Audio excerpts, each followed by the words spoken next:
Medio. My achievement is not about the numbers that I can gain, gitu kan?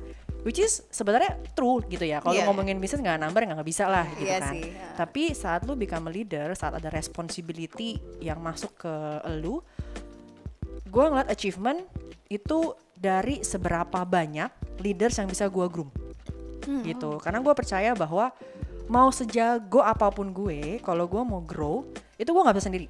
Jadi I need to make sure bahwa I have people yang bisa, yuk kita naik bareng-bareng, kita groom bareng-bareng.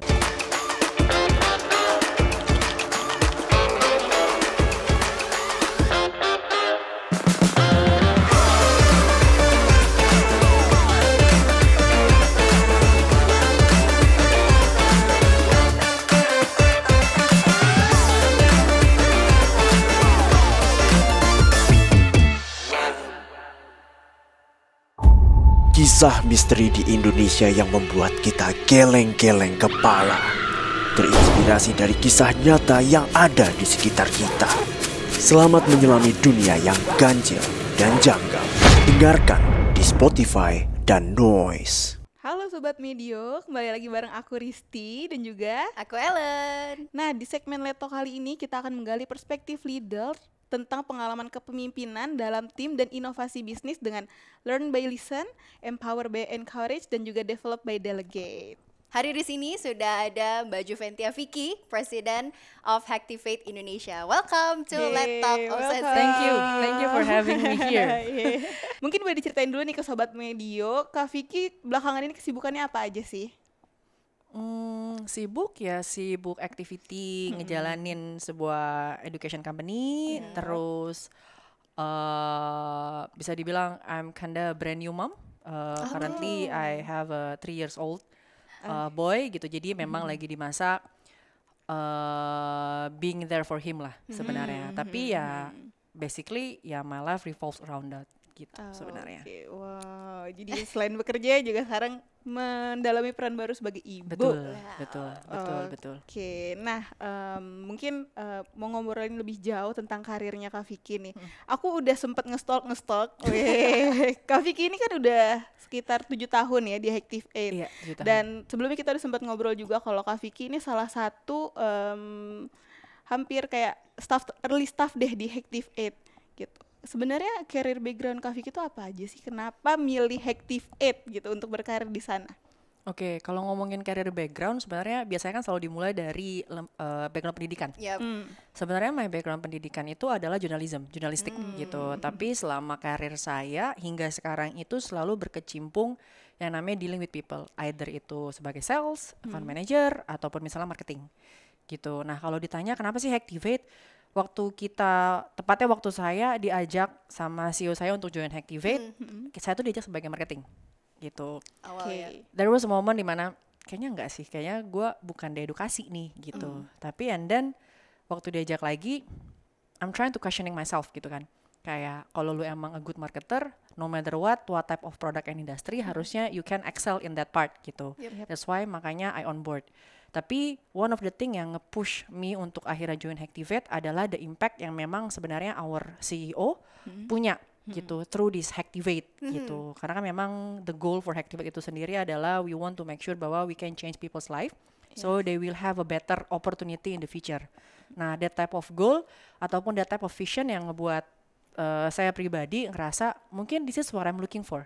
Karena at that time kayak gue tuh questioning, apalagi yang mau gue kejar ya gitu, karir apalagi yang mau gue ambil kan, apa yang make me content gitu. Jadi that's why makanya dulu gue coba dulu, we try we trust the vision terlebih dahulu sebenarnya. That's why akhirnya I said yes to Hacktivate gitu. Wow, big courage juga ya buat akhirnya nyemplung. Yes, karena 2016 yang namanya startup kan masih baru banget ya, gitu. Kayak the idea of startup, unicorn company and also masih benar-benar early banget gitu. Jadi ya udahlah, hajar dulu aja deh gitu. Masih ada waktu, mumpun ada kesempatan juga ya. Betul. Nah, di awal kan join Hacktivate itu jadi marketing manager. Betul, ya. Manager, terus kita nge-stalk juga. Emang kita jago nge-stalk. Itu sebuah keahlian loh. Keahlian, Iya, ya. betul, itu sebuah keahlian. Pada dasarnya akan ada gunanya. Betul sekali. Jadi jangan diragukan. Iya, jadi ragukan. Nah, sempat jadi COO juga, CCO sampai pada akhirnya dipercayakan sebagai presiden di Activate. Apa ya menjadi tantangan terbesar atau pelajaran yang bisa diambil so far? Apa yang berubah dari karir itu? Oke, kalau yang dipelajari banyak, challenge pasti banyak. Tapi mungkin kalau misalnya tanya apa yang berubah, Yep. mungkin kalau yang banyaklah hal yang berubah. Tapi of course. if I can ask apa yang berubah, mungkin how I see myself, gitu. Jadi bisa dibilang gue tuh high achiever. Wow, sombong.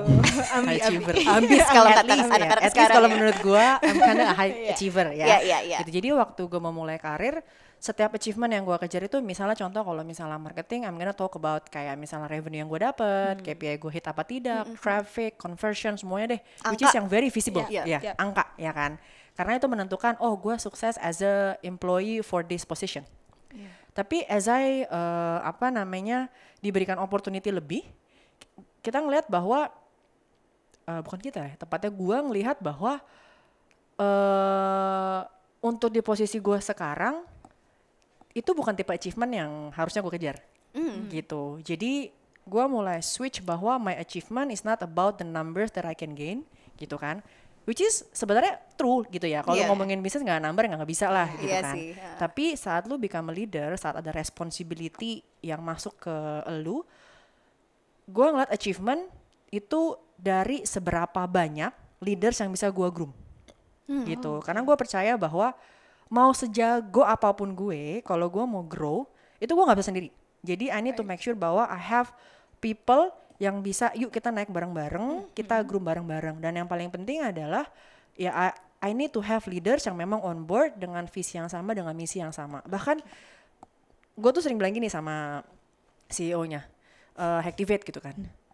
My point of view adalah if I get hit by a bus and then I die, the company how still running. Yep. It means that me as a leader I'm doing such a very good job. Karena kalau misalnya it's all about nggak ada Vicky nggak jalan, I'm not doing my job as a leader. Berarti kan gue tidak bisa meng-create leader untuk bisa membantu ataupun membangun si company tersebut.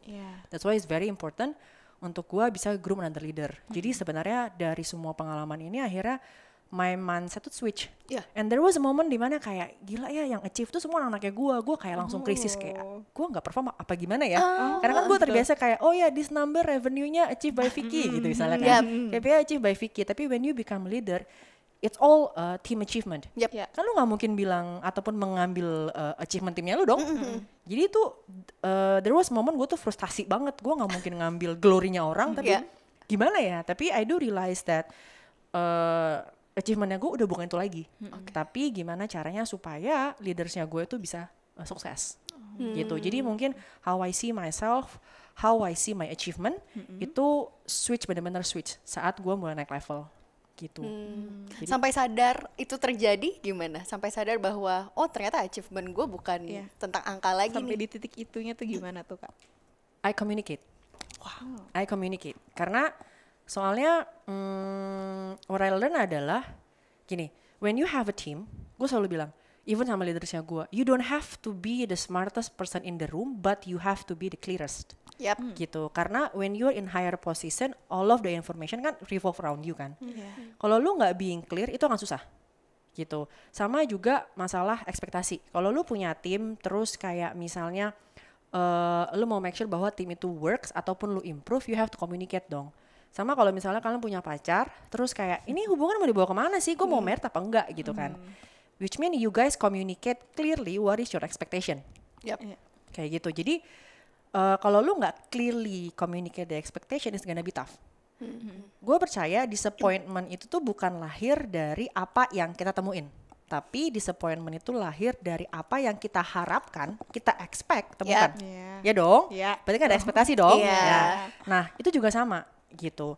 Gue kan struggling nih achievement dan segala macam gitu. Dan akhirnya gue talk with my team gitu. This is my struggles. This is my expectation. Do you think gue udah up to your expectation apa tidak?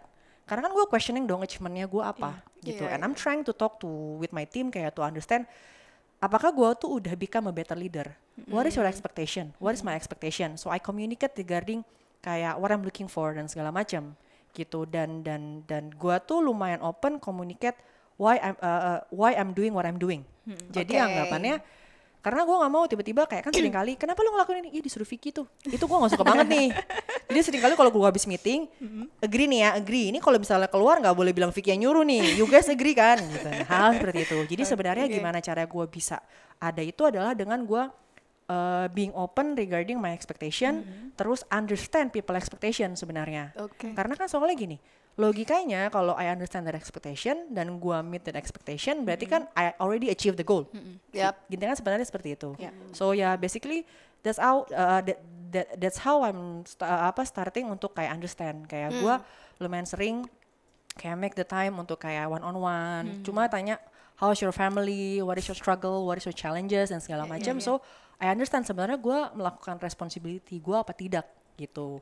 Dan dari situ gue realize bahwa banyak orang-orang yang kayak Mbak thank you banget ya gara-gara Mbak gini, Mbak thank you itu something yang kayak oh this is ya rasanya kalau lu achieve something yang bukan numbers. Kayak gitu gue gak sih? Gitu. Dan gue tuh gak realize bahwa ada orang berpikir seperti itu tentang gue sebelum gue ngomong sama mereka. Bahkan mereka sempat bilang gini, oh saya gak nyangka ternyata Mbak itu tuh kesulitan juga ya. Ada ngomong kayak gitu. Ini kan talking about vulnerability kan. Jarang kan kalau misalnya leaders, gue superhero lah, gue gak boleh kelihatan gue tuh kayak lemah banget. Kayak I have to know all of the answer gitu kan segala macam. Tapi ternyata it helps. Itu sih sebenarnya. Itu ya yang bikin titik poinnya yang bikin achievementnya ternyata bukan angka doang. Gitu. Balik lagi ke journey-nya Kak Vicky ini yang tadi udah cerita kecemplung di sebagai marketing manager dan juga udah beberapa role juga yang udah dijalanin dari COO, CCO sampai sekarang di presiden. Sebenarnya dalam berkarir apakah ini yang sebenarnya Kak Vicky cari? Right now ya? Sebenarnya sih dulu waktu mulai karir, to be honest gue nggak tahu gue nyari apa sih sebenarnya. Which is sobat medio nggak boleh begitu ya. Ini kayak problem-problem anak muda soalnya. Disclaimer dulu nih, ntar jangan-jangan langsung kayak iya soalnya Mbak Vicky begitu. Disclaimer dulu ya, disclaimer. Jadi gue mungkin goalnya gue tuh simply cuma mau sukses. Tapi kan definisi sukses setiap orang kan beda-beda. Dan I don't have any kayak misalnya exact definition of sukses sebenarnya at that time. Dan yang gue tahu adalah intinya no matter what gue ditaruh dimanapun itu, gue harus kasih yang terbaik. Intinya itu simply itu doang. Dan entah mengapa you guys can call me lucky lah intinya gitu. Kayak opportunity itu datang. Karena all of the position that I get itu based on opportunity. Jadi kayak benar-benar kayak dipromote, di offer gitu. Jadi sebenarnya kalau ditanya kayak apakah ini yang dicari? I can be honest, dulu gue gak membayangkan gue di posisi ini sebenarnya kayak gitu. Tapi buat teman-teman, goal itu penting. Ya, goal itu penting ya, goal itu penting gitu kan. Even though gue gak tahu definisi sukses, tapi goal gue sukses. Bener. Nah, cuma yang harus mungkin highlight yang gue selalu recall adalah seringkali kan kita ngomong, oh lu kalau misalnya mau berkarir lu harus ada goalnya. Tapi yang orang suka lupa adalah lu harus tahu lu ada di mana. Contoh misalnya lu Google Maps ya, lu mau ke Senayan. Kalau lu nggak biarkan Google Maps tahu lu ada di mana, Google Maps nggak akan bawa lu ke tujuannya lu nggak mungkin nyampe. Benar. Ya dong. Jadi you have to make sure bahwa Google Maps tahu lu ada di daerah mana. Oh, gue ada di kantornya Medio gitu kan ya. Terus gue mau ke Senayan, dia keluarin arahnya. Nah, mungkin yang jadi learnings gue adalah I always know gue tuh ada di mana. Gitu. Jadi pada saat jadi pada saat gue bilang oh gue mau selalu lakukan yang terbaik, kalau lu nggak tahu gue ada di mana, gue mau terbaik sampai level mana, ya dong.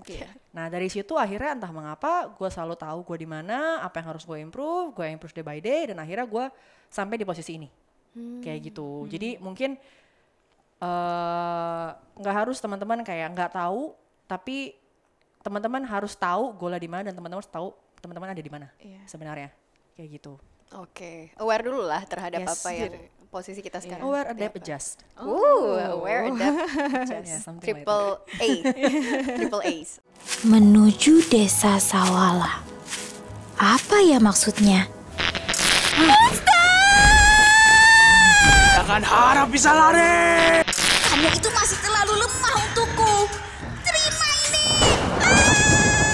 Kamu siap menjelajahi dunia monster yang penuh petualangan? Ala akan mengungkap rahasia dunia monster yang penuh misteri. Dengarkan petualangan Ala dan dunia monster di podcast dongeng pilihan orang tua.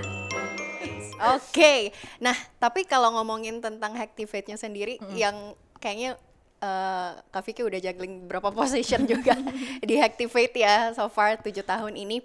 Kapan sih dirimu menyadari bahwa Activate itu istilahnya jadi tempat yang tepat untuk berkembang gitu ya secara pribadi, secara personal? Jadi sebenarnya itu kan tadi saya mention kalau saya di posisi ini karena opportunity. Iya. Ya dong. Dan sebenarnya di Activate kenapa gue ngerasa bahwa this place itu tuh tempat yang tepat buat saya pribadi untuk berkembang adalah karena opportunity itu tuh datang dari leaders yang gue punya gitu. Karena soalnya gini, kalau misalnya you don't have support system yang bisa membantu lu untuk sampai di level tertentu, itu akan susah. Dan maksudnya dari gue pribadi menilai apakah ini tempatnya tepat apa tidak itu dari seberapa jauh gue bisa di stretch dan bisa grow. Kayak gitu. Sebelum gue masuk Activate, gue berpikir karirnya gue hanya nggak sejauh jadi marketing manager, marketing director deh, that's it, gitu kan. Ya dong. Tapi di Activate, I learn a lot. Kayak misalnya gue dikasih opportunity untuk kayak, hey Vic, why don't you become our COO gitu kan. What? That huge? Dia cuma saya bilang, Vic, it's only 3 letters, COO, it's okay katanya. Sih gitu kan.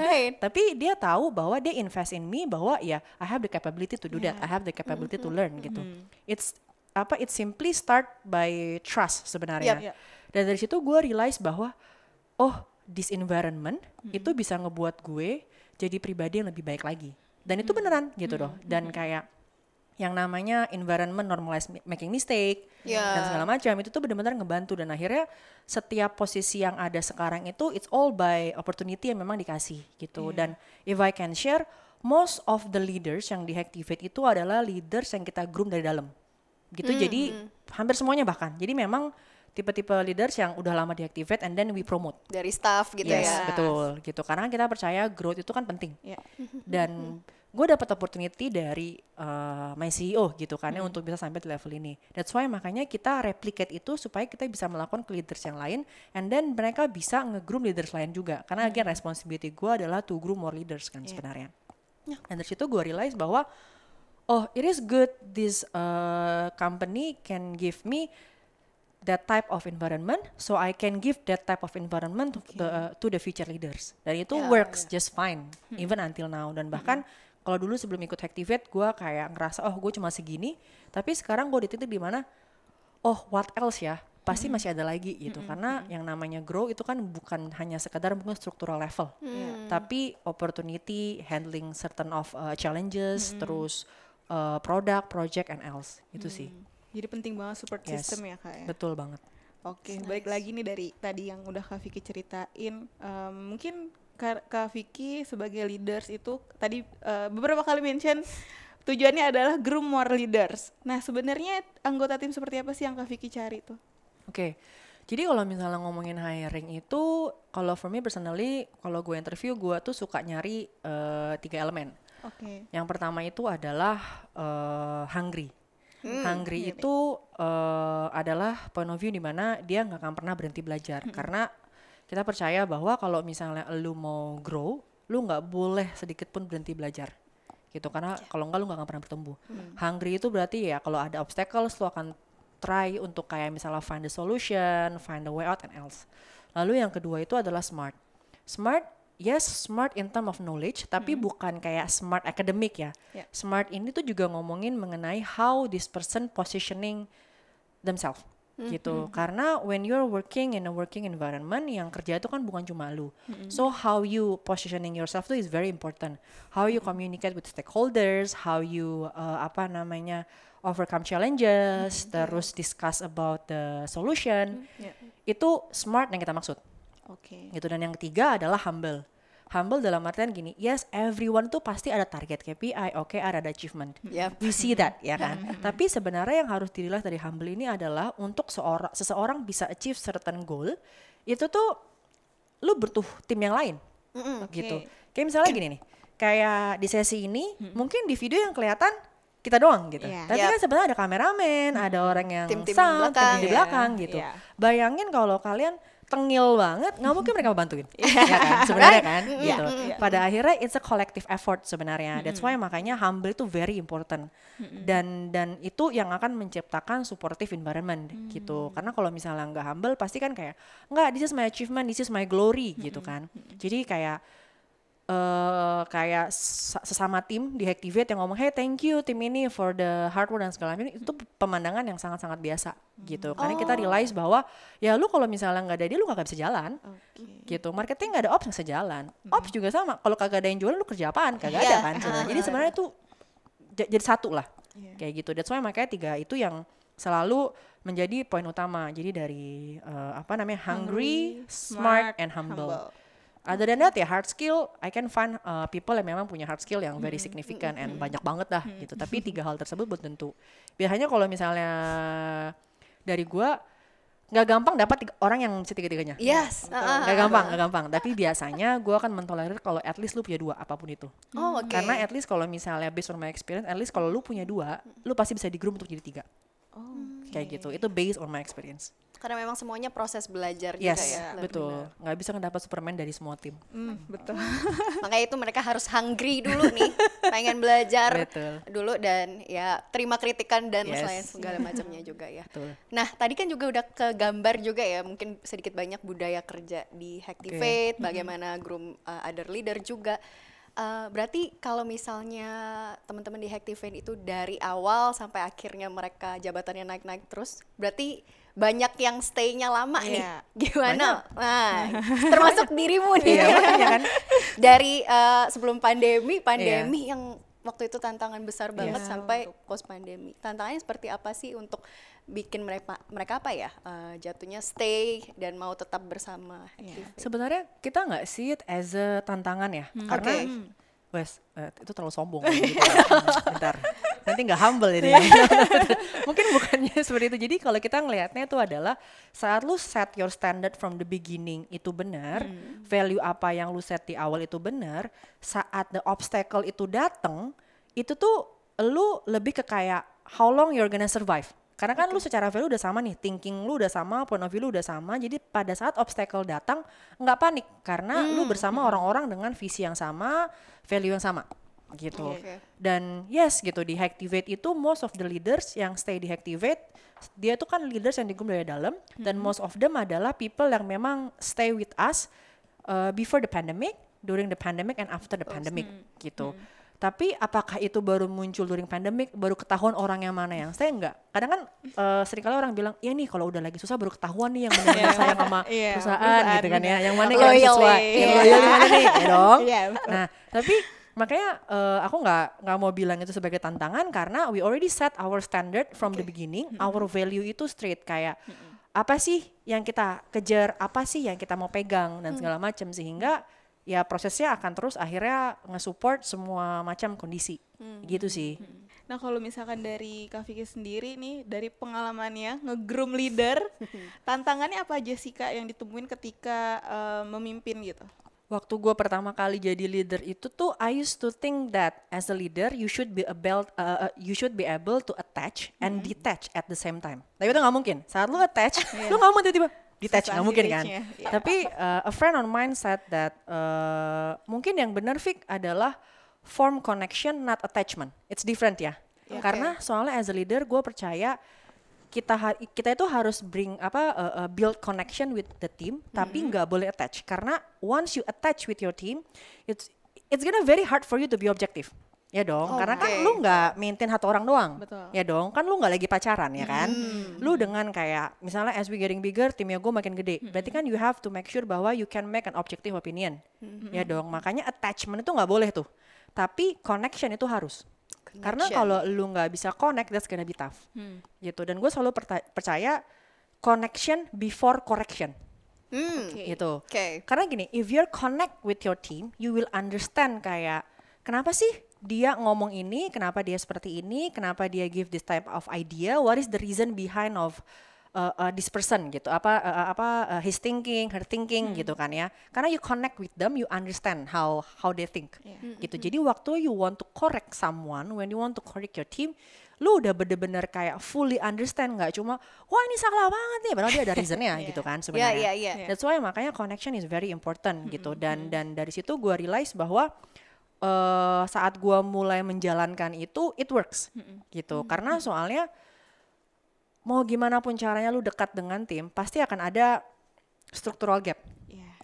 Kayak gue dari marketing manager ya, gue punya tim yang memang gue tahu dari posisi gue as a marketing manager gitu ya. Tapi as your as your position itu naik gitu kan ya, gue berpikir gue akan yaudahlah ya mirip-mirip kan ngobrolnya dan segala macam, ternyata enggak gitu. Culture Indo adalah ya lu atasan gue bawahan gitu, pasti ada gap, nggak mungkin nggak ada, mau lu sedekat apapun gitu. Tapi disclaimer ini bukan karena dia ngiri atau apa, nggak seperti itu, tapi memang lebih ke karena push dari environment ya, bos sungkan lah ya, mungkin sungkan, pasti ada yang dijaga dan segala macam. Makanya build connection tuh very important gitu, dan maksudnya itu yang harus dipegang gitu. Makanya kalau misalnya balik ke point of view vulnerability kan sebuah point of view di mana gue share struggles ya. Share struggles itu salah satu cara untuk kita build connection. Karena pasti akan nanya, iya ngomong mah gampang, cara nge-buildnya gimana gitu. Sering kan orang-orang ngomong gitu, ya gue tahu, gue jawab sekarang nih. Itu adalah dengan ya share struggles, vulnerability.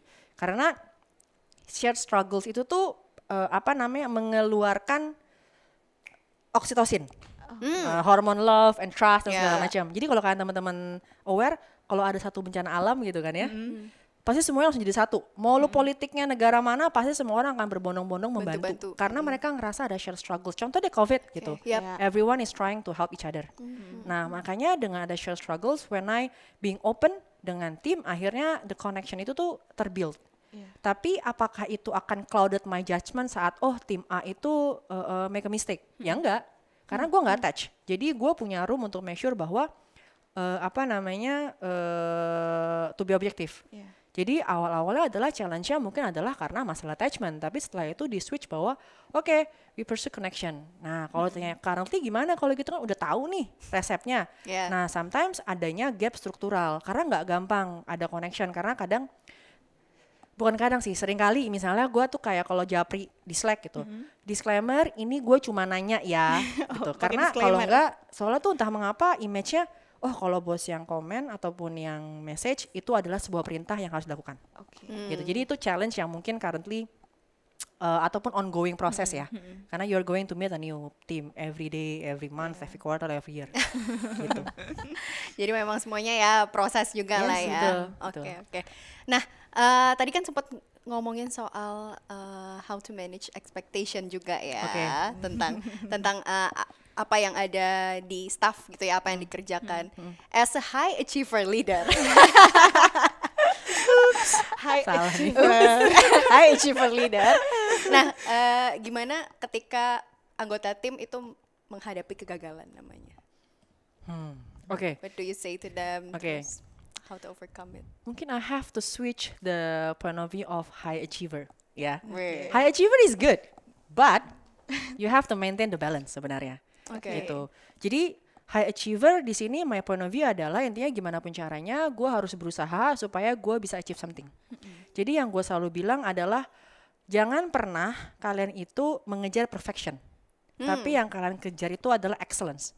Karena kesempurnaan hanya milik Tuhan, ya kan? Nggak mungkin perfect lah. Tapi excellence itu possible. Excellence itu talking about gimana kalian itu getting better day by day. Gitu. Excellence itu gimana ngomongin tentang gimana kita actively challenge ourselves, bukannya challenge orang lain. Challenge ourselves to be better dari the previous version of ourselves. Gitu. Excellence itu tuh benar-benar talking about character. Kayak take a small step one at a time. Terus juga excellence itu ngomongin tentang kayak nggak usah nunggu deh, kayak siapa yang harus ngerjain, siapa sih the right person to do it, I'm gonna do it. Gitu. It's about being the right person for something. That's excellence gitu. Makanya tadi kan saya bilang kayak fokusnya gue pokoknya intinya I'm gonna do my best deh gitu. Tapi itu gampang gak gampang, kegagalan mah banyak gitu kan. Kayak dikira gampang nyampe sini gitu kan ya, enggak gitu kan. Tapi karena fokusnya adalah mindset point of view adalah growth mindset, pursue excellence. Jadi ya udah learn something from it. Kalau gagal jangan diulangi lagi, mulai lagi hari yang baru dan akhirnya lu bisa overcome those type of situation. Jadi itu yang selalu gue bilang dan gue selalu nanya, learning-nya apa?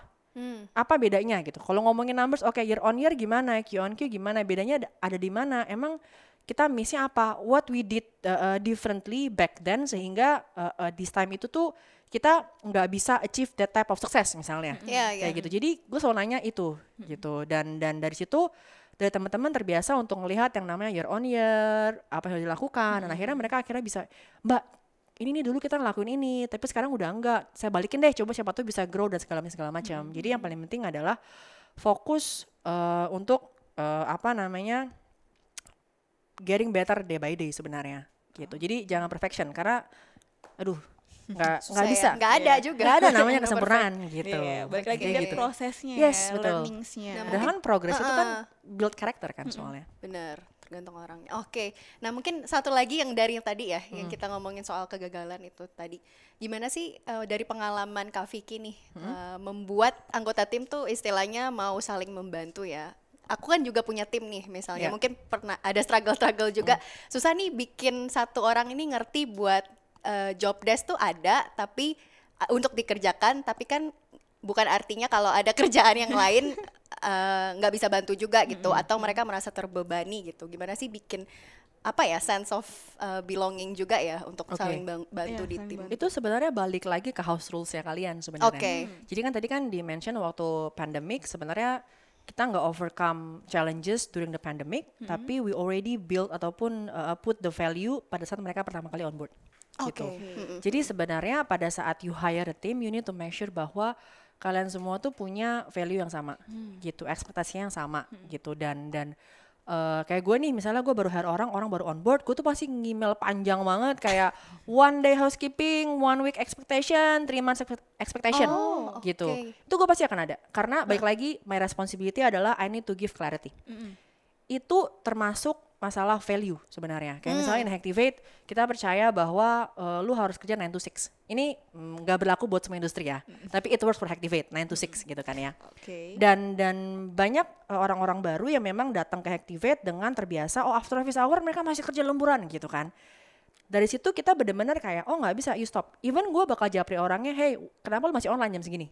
Karena our working hour is 9 to 6. Ini kan masalah kebiasaan. Tapi if you already know your house rules dan lu keep on that, itu pasti akan ke-push gitu. Kayak misalnya masalah growth mindset gitu. Gue selalu akan bilang, kenapa gue ngelakuin ini, itu gue akan selalu tanamkan. Saat gue ngomong sama leader pun gue nanya, kenapa lu A, kenapa lu B? Karena gue mau make sure bahwa we create a safe environment to share their opinion. Jadi kita selalu minta mereka untuk berani kenapa gitu. Jadi pada akhirnya it depends kayak rules pertama yang lu pegang.